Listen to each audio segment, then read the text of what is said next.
मुख्य विश्रामगृह इथे उपस्थित झालेले आहेत. मोठ्या संख्येने युवक देखील या ठिकाणी उपस्थित झालेले आहेत. काय नेमकं प्रकरण?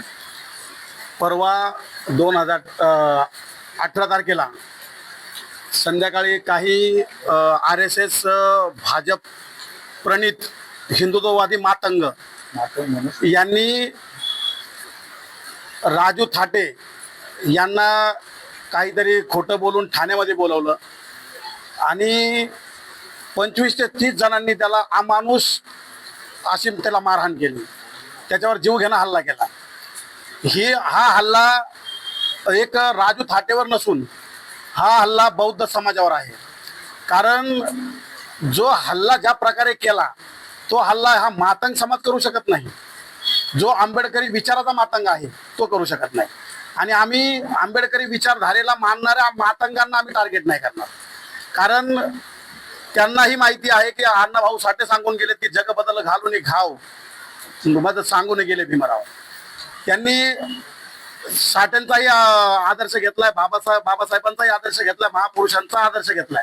पण जे RSSच्या तालमीत जे घडतायत, जे भाजप पक्षामध्ये काम करतायत, ते परवा ज्या लोकांनी मारलंय हे सर्व भाजपचे पदाधिकारी आहेत.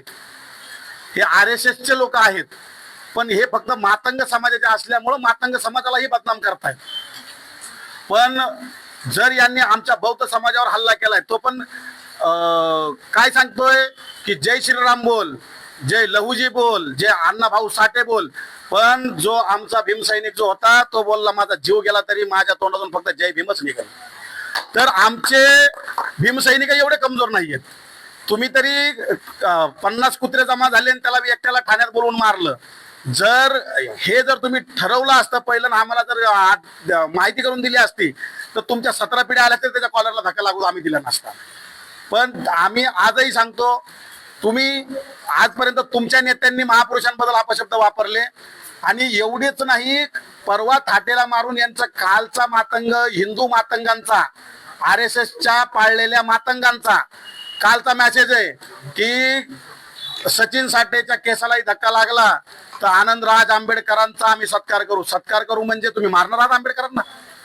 अरे आंबेडकर घराण्याच्या नकाची पण तुम्हाला सर आणि आंबेडकर घराण्यात जवळ जायचं सोडून द्या, तुम्ही आमच्यापासूनही जगू शकणार नाहीये. आंबेडकर घराण्यापर्यंत जायची तुमची लायकी पण नाहीये. कारण ह्या काही भानगडांमुळं मातंग समाज पण हा बदनाम झालाय. जो कसबे काय बोलतो, बौद्धांनी आमचं आरक्षण खाल्लं. अरे तुम्ही ज्या दिवशीपासून बौद्ध समाजाला बदनाम करताय, महापुरुषांबद्दल अपशब्द वापरताय, पण आमच्या बौद्ध समाजांनी आजपर्यंत ऍक्शन घेतली होती. पण सुरू तुम्ही केलंय आणि शेवट आम्ही करणार आहोत.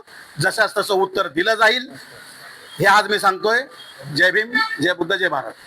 काय सांगाल? सर्व समाज बांधव या ठिकाणी एकवटलेले आहेत. काय नेमकं प्रकरण आहे? आजच्या बैठकीमध्ये काय ठरवलं? नमस्कार, जय भीम. परवा 18 तारखेला राजू थाट्यावरती जो हल्ला झाला, मला वाटतं ते समाजकंटक नसतील, आमच्या हजारो पिढीचे दुश्मन असतील.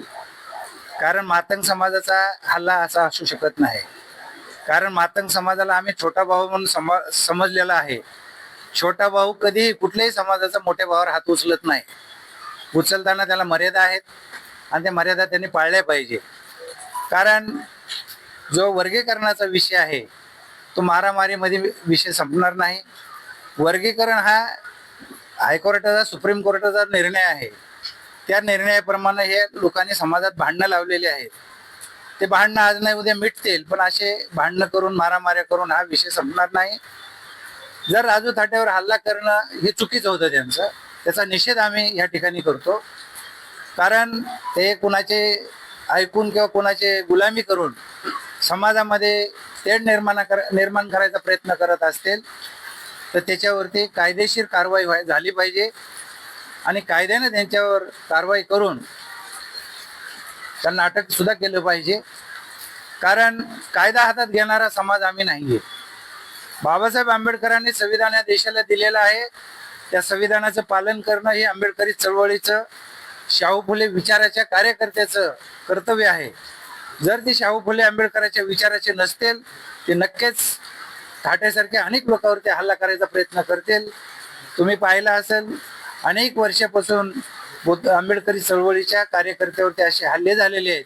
त्याच्यापैकी राजू थाटे आहेत, की नव्यानं काहीच नाही आहे. पण ह्या शहरामध्ये असं होऊ नये, शहरामध्ये आम्ही जागृत आहोत. त्याचा नक्कीच आम्ही निषेध करून जर 2 दिवसामध्ये अटक नाही केले, आम्ही CP ऑफिसवरती मोर्चा काढून त्यांना अटक करायची मागणी करू. कारण त्यांचे नावं वगैरे सगळे आमच्याकडे आलेले आहेत हल्ले करणाऱ्या लोकांचे. जर तुम्हाला हल्लाच करायचा होता तर तुम्ही त्याच्या घरी जाऊन करायचा होता, इथं बोलून करायचा नव्हता. हे चुकीचं आहे सगळं, आणि ह्या चुकीला माफी नाही कधीच माफी नाही, आणि समाज त्याला माफ करणार नाही. उत्तर द्यायची वेळ आल्याच्या नंतर उत्तर पण देऊ आम्ही, पण आज नाही देणार. कारण आज समाज बांधव म्हणून, एक तुम्ही आमचे छोटे भाऊ म्हणून आम्ही तुम्हाला समजवायचा प्रयत्न करू.